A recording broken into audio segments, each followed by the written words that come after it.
কিসে রিজিক বাড়ে, কি করলে রিজিকে ভরপুর বারাকা হয়, রিজিকের চাবিকাঠি কোথায়, যে কাজ করলে রিজিকে আসমানি বারাকা আসে, এর এক নম্বর হচ্ছে তাকওয়াল্লাহ, আল্লাহর ভয়।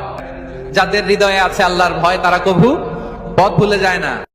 সারা দুনিয়ার শয়তানও যদি একসাথে হয়, কুরআনুল কারীমের সূরা ফালাক তেলাওয়াত এর ওজনের সমপরিমাণ হবে না ইনশাআল্লাহ।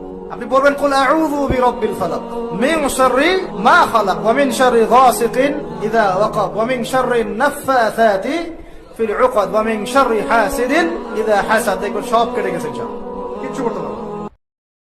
আপনার কোন পাপের কারণে আল্লাহ যদি আপনার উপর রেগে থাকে, আপনি গোপনে কিছু দান করে দেন, ওই রাগটা মুহূর্তেই ঠান্ডা হয়ে যাবে। গোপনে দান করলে আল্লাহর রাগ ক্রোধ কমে যায়। নবীজি বলছে, যদি কেউ ক্ষমা চাওয়ার পরে কোনো কেউ যদি ক্ষমা না করে, সেজন্য আমি নবীর সুপারিশ আশা না করে।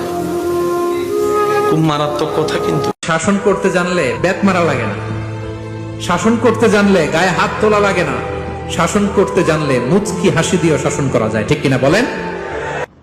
সবচেয়ে বড় মিসকিন সেই ব্যক্তি যে ব্যক্তি পরকালে অনেক নেকি নিয়ে উঠবে, নামাজ রোজা হজ যাকাত ওমরা হজের নেকি, বিশাল বিশাল নেকি।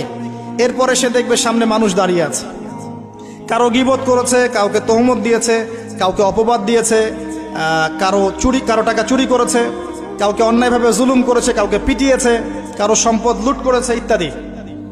তখন আল্লাহ পাক বলবেন শোধ করে দাও। কিভাবে শোধ করা হবে? ফেরেশতারা জিজ্ঞাসা করবেন, আল্লাহর পক্ষ থেকে হুকুম আসবে, এই ব্যক্তির নেকিগুলোকে ওদের আমল নামে কনভার্ট করো।